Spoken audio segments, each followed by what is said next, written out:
बच्चों आज हम 10th केमिस्ट्री का 19.2 टॉपिक समझेंगे जिसका नाम है सल्फ्यूरिक एसिड, जिसका फार्मूला आपको पता है H2SO4। ठीक है। कहता है sulphuric acid is one of the most important chemical compounds known. ये बात हमें पता है कि आज जो हमें केमिकल कंपाउंड पता है उनमें सल्फ्यूरिक एसिड बड़ा ज़्यादा कॉमनली है। It is very commonly used in the laboratory and almost every manufacturing process. ठीक है। makes use of this acid directly और indirectly at some stage। जी तो बेटे बस ये रीडिंग के लिए 3 लाइनें थी जो मैंने रीड कर दी हैं। आगे देखते हैं। कहता है sulphuric acid is prepared industrially by the contact process. पहला MCQs, सल्फ्यूरिक एसिड को किस प्रोसेस से बनाओगे? कॉन्टैक्ट प्रोसेस से बनाया जाता है सल्फ्यूरिक एसिड। अब बच्चे हम उसके स्टेप्स पढ़ने लगे हैं कॉन्टैक्ट प्रोसेस के। अब चूँकि चैप्टर ये शॉर्ट के लिए है ना, तो आपको डिफरेंट शॉर्ट बनेंगे। सबसे पहला शॉर्ट ये होगा कि इस कॉन्टैक्ट प्रोसेस के स्टेप्स के नाम लिखो। ये जो स्टेप्स पढ़ने लगे हैं ना, इसके जस्ट नाम पूछ सकता है एक शॉर्ट में, या हर स्टेप की डिटेल पूछी जा सकती है एक अलग शॉर्ट में। जी तो बच्चे सबसे पहला जो स्टेप है that is the preparation of sulphur dioxide gas. तो कॉन्टैक्ट प्रोसेस में यानी सल्फ्यूरिक एसिड बनाने के प्रोसेस में सबसे पहले आपने सल्फ़र डाइऑक्साइड गैस बनानी है। Sulphur dioxide gas sulphur S, oxygen 2 होने हैं, डाइऑक्साइड बन जाएगा। जी तो बेटे अगर आपने SO2 गैस बनानी है ना, तो 2 तरीके होते हैं। नंबर 1 के आप सिंपल जो है ना वो सल्फ़र ले लें। सल्फ़र एक एलिमेंट है ना, तो इसको बोलते हैं एलिमेंटल सल्फ़र, और साथ में ऑक्सीजन से रिएक्शन करवा दें। अब आपको ये बात पता है कि जब ऑक्सीजन के साथ रिएक्शन होता है ना, तो हम इसको बर्निंग का रिएक्शन बोलते हैं। यानी किसी चीज़ का जलना जब होता है ना, वो ऑक्सीजन के साथ रिएक्शन ही होता है। तो बच्चे जब S यानी सल्फ़र और ऑक्सीजन O2 मिलते हैं तो बनता है SO2 यानी सल्फ़र डाइऑक्साइड बन जाती है। बेटा दूसरा भी एक रिएक्शन है कि आप एक कंपाउंड FeS2, ठीक है, इसका रिएक्शन करवा दें O2 यानी ऑक्सीजन के साथ, तो इससे बन जाएगा Fe2O3। ऑलराइट। और साथ में बेटे यहाँ भी सल्फ़र डाइऑक्साइड यानी SO2 गैस पैदा हो जाएगी। अब बच्चे ये जो नीचे वाली इक्वेशन है ना, मुझे पता है मैंने इसको बैलेंस नहीं किया, यानी इसके कितने मॉलिक्यूल इसके कितने रिएक्ट करेंगे वो बुक पे आपने देख लेना है। कम से कम आप ये याद रख लो, वो काफ़ी है। उसके बाद अगर बैलेंस करना चाहते हो वो ज़्यादा अच्छी बात होगी। जी तो बेटे अब ये जो कंपाउंड है ना FeS2, इसका नाम होता है आयरन पाइराइट। आयरन पाइराइट इसका नाम है। और इसकी नेचर क्या, यानी ये है क्या? ये बेटा सल्फ़र का एक और है। सल्फ़र का एक और है। अब और क्या चीज़ होती है? और एक रॉक यानी चट्टान होती है, मिनरल होता है जो ज़मीन वगैरह से निकलते हैं, और जिसके अंदर कोई ना कोई वैल्यूएबल मेटल होता है। ठीक है। तो ये है सल्फ़र का एक और। अब हमने क्या किया, हमने एक सल्फ़र का और लिया जिसका नाम है आयरन पाइराइट, और वो है फार्मूला FeS2। ठीक है।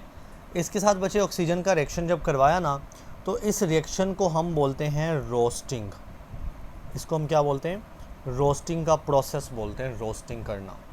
तो कहने का मकसद है कि आपने सबसे पहले जो SO2 गैस बनानी थी, सल्फ़र डाइऑक्साइड, 2 तरीक़ों से बना सकते हो। सबसे पहले आप सल्फ़र एलिमेंट ले लो, उसको बर्न कर दो, सल्फ़र डाइऑक्साइड बन जाएगी। या दूसरा प्रोसेस ये है कि आप ये वाला और यानी आयरन का पाइराइट ले लो, सल्फ़र का और है बेसिकली, इसके साथ ऑक्सीजन का रिएक्शन करवाओ जो कि यहाँ पे रोस्टिंग का प्रोसेस कहलाता है, तो भी आपके पास सल्फ़र डाइऑक्साइड बन जाएगी। जी तो बच्चे पढ़ते हैं। कहता है sulphur dioxide gas is produced either, यानी दोनों में से एक तरीका कर लो, बाय बर्निंग एलिमेंटल सल्फ़र, तो या एलिमेंट सल्फ़र को बर्न कर दो इन एयर यानी ऑक्सीजन के साथ, और या फिर दूसरा तरीका क्या है, रोस्टिंग कर दो। रोस्टिंग किसकी? सल्फ़र के और की, और वो कौन सा है? Iron pyrite, in the excess of air, और यहाँ भी ऑक्सीजन यानी एयर चाहिए। एक्सेस ऑफ एयर 11 एयर के मॉलिक्यूल्स हैं। जी बेटा अब जो सल्फ़र डाइऑक्साइड यानी SO2 पैदा हुई है ना, हम इसको एक चैम्बर के अंदर से गुजारेंगे जिसका नाम होगा प्योरीफाइंग चैम्बर। ठीक है, प्योरीफाइंग चैम्बर। और इस चैम्बर में से जब ये गैस गुज़र के जाएगी ना, तो इसके साथ ही आपने स्टीम को भी स्प्रे करना है। स्टीम को भी आपने साथ में इस तरह से स्प्रे करना है। यानी ये ब्लैक कलर की जो मैंने ड्रा की है, फॉर एग्जांपल ये सल्फ़र डाइऑक्साइड SO2 जा रही है, और साथ ही ये जो ब्लू कलर की है ये स्टीम को मैंने स्प्रे किया है। जी तो बच्चे अब इसके नाम को देखें, इसका नाम है प्योरीफाइंग चैम्बर। यानी ये क्या करेगा, ये इस प्रोसेस में ये जो गैस है सल्फ़र डाइऑक्साइड, इसको प्योर करने का काम करेगा।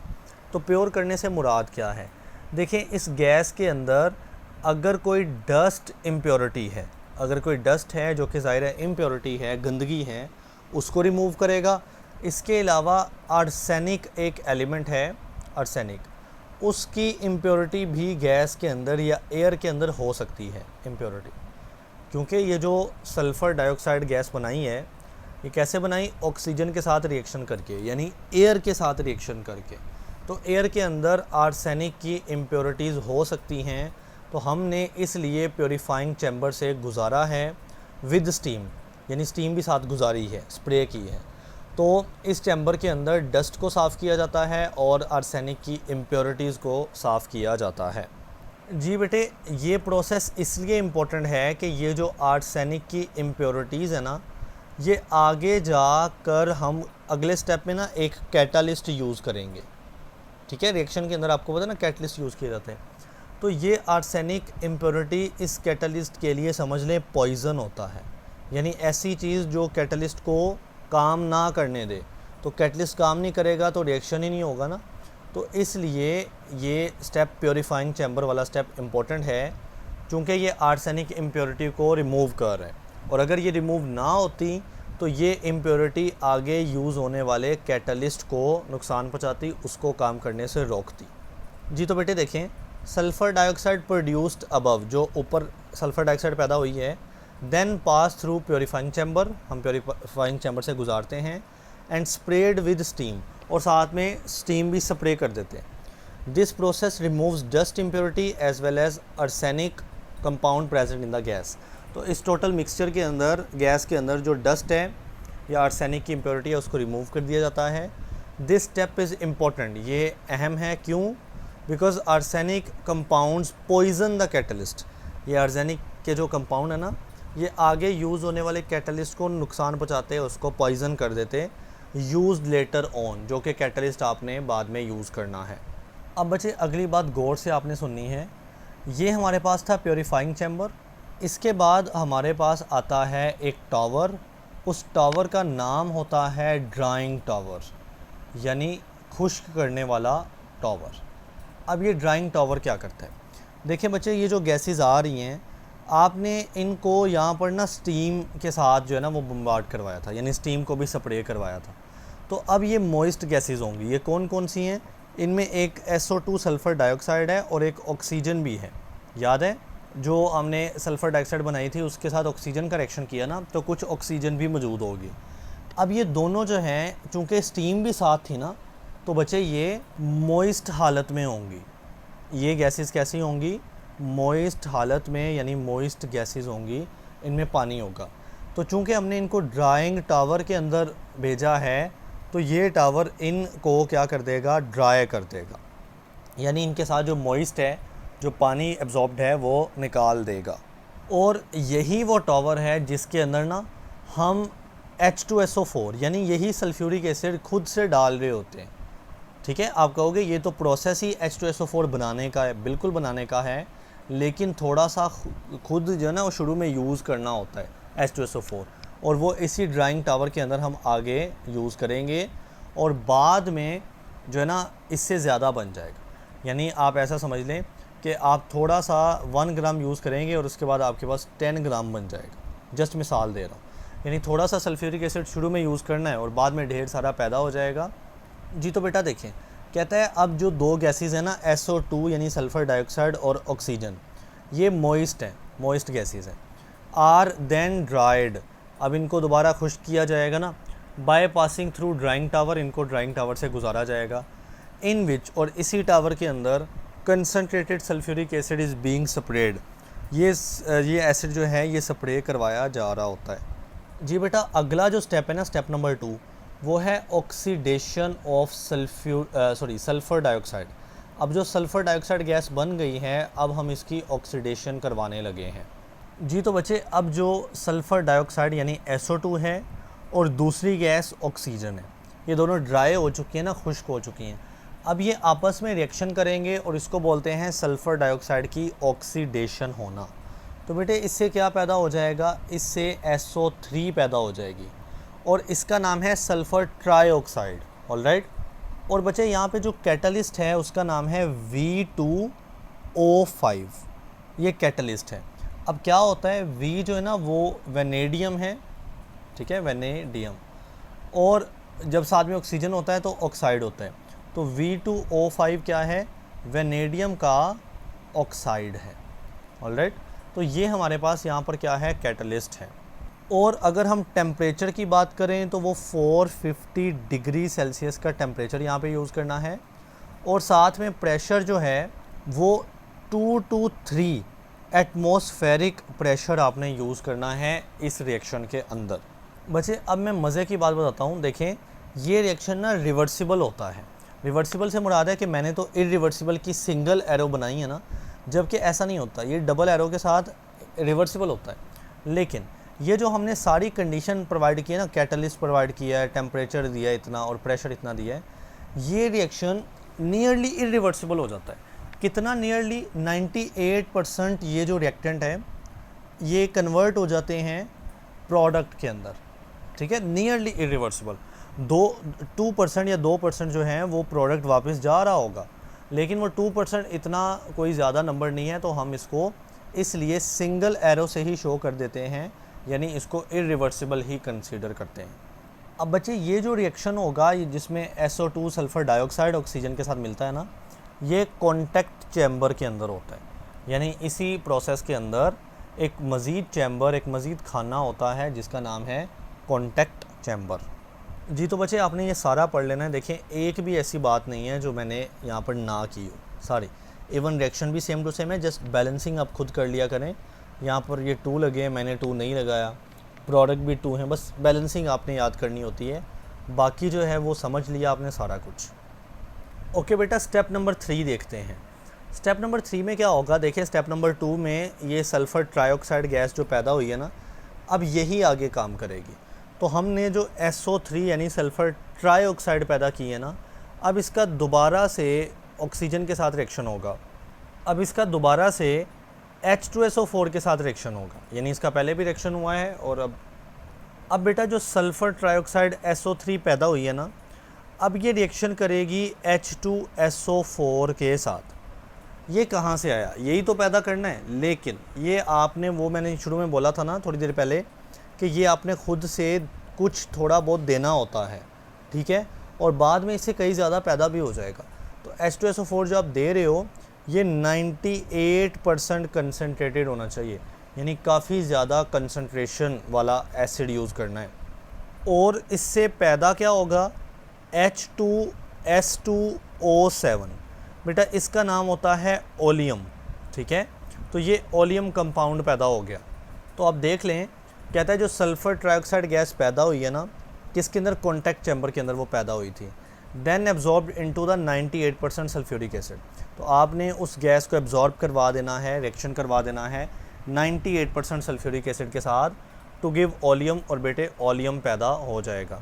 यहाँ पे एक इंटरेस्टिंग इन्फॉर्मेशन में MCQs है कि ये जो सल्फ्यूरिक एसिड है ना, is called the king of the chemical. हम इनको केमिकल का किंग कहते हैं, because it is used in almost every industry. जी बेटे, अब 4th और लास्ट स्टेप देखें। ये जो ओलियम पैदा हुआ है ना, अब ये मज़ीद आगे रिएक्शन करेगा। सो H2S2O7 यानी ओलियम, ये आगे रिएक्शन करेगा वाटर के साथ, H2O के साथ, ठीक है। और इससे क्या बनेगा, H2SO4 और 2 मॉलिक्यूल बन जाएंगे। तो ये फाइनल स्टेप है जो कि ओलियम को सल्फ्यूरिक एसिड यानी H2SO4 में तब्दील कर देता है। जी तो देख लें, आखिरी और 4th स्टेप है, the oleum is then mixed with an appropriate amount of water. मुनासिब वाटर ले लेना है to produce sulphuric acid with desired concentration, और आप सल्फ्यूरिक एसिड बना सकते हैं। देखें ये ओलियम का वाटर के साथ रिएक्शन किया तो क्या बन गया, H2SO4 यानी सल्फ्यूरिक एसिड। अब बच्चे ये जो कॉन्टैक्ट प्रोसेस ख़त्म हो चुका है, लेकिन उसकी ये जो फ़्लो चार्ट है, डायग्राम है ना, ये खुद से भी सवाल बन के आ सकती है। तो देखें बातें सारी वही होंगी। आपने क्या किया, ड्राई एयर यूज़ की और ऑक्सीजन यूज़ की, सल्फ़र यहाँ पर हमने रिएक्शन किया ना, तो फर्नेंस के अंदर, भट्टी के अंदर क्या हुआ, जब वो शुरू वाला सल्फ़र डाइऑक्साइड पैदा हो गई थी। यानी याद है सल्फ़र डाइऑक्साइड कैसे पैदा हुई थी, आपने सल्फ़र और ऑक्सीजन को यूज़ किया था और फर्नेंस यानी भट्टी के अंदर आपने बर्निंग का रिएक्शन किया था, जलाया था, और जिससे पैदा होगी सल्फ़र डाइऑक्साइड SO2। तो ये वो भट्टी है, ठीक है। उसके बाद ऑक्सीजन जो है वो मज़ीद इस दोनों के साथ रिएक्शन करती है, तो यहाँ से आ रही है SO2, और जब रिएक्शन हुआ तो क्या पैदा हुआ, SO3। सल्फ़र डाइऑक्साइड SO2 और ऑक्सीजन के साथ रिएक्शन होता है तो क्या पैदा होता है, SO3 पैदा होता है ना। ये कन्वर्टर है जिसमें SO2 कन्वर्ट होके SO3 बन रही है। उसके बाद आप क्या करते हो, SO3 के अंदर, यहाँ पर ऊपर वाला रिएक्शन देखें, SO3 के अंदर थोड़ा सा सल्फ्यूरिक एसिड डालते हो, ओलियम बन जाता है। तो देखें यहाँ पर आप डाल रहे हो कंसनट्रेटेड सल्फ्यूरिक एसिड, और साथ में SO3 जो कि यहाँ पर एंटर आ रही है, यहाँ पे रिएक्शन होता है तो क्या बन जाता है, ओलियम बन जाता है, सही है। फिर आपने पानी भी डालना है ना, अगले रिएक्शन में देखें आपने वाटर डालना है H2O, तो आप ये पानी H2O एब्जॉर्ब करवा रहे हो डाल, तो इससे क्या बन रहा है, सल्फ्यूरिक एसिड यानी H2SO4 बन रहा है। और अगर जो एक्स्ट्रा चीज़ें हुई, जैसा कि वाटर एक्स्ट्रा हुए या कोई गैस एक्स्ट्रा हुई, वो बाहर चली जाएगी। तो बेटा ये इसको एब्जॉर्बर कहते हैं। एब्जॉर्बर क्या है, जिसमें ये पानी आप एब्जॉर्ब करवा रहे हो, ठीक है, तो वो हमारे पास क्या है, एब्जॉर्बर है, सही। और जिसमें H2SO4 ओलियम पैदा हो रहा है, ये भी सेम ही चैम्बर है बेसिकली। सो अब फाइनली आपके पास ये सारा आपने 1-2 बार प्रैक्टिस कर लेनी है, शॉर्ट बन सकता है।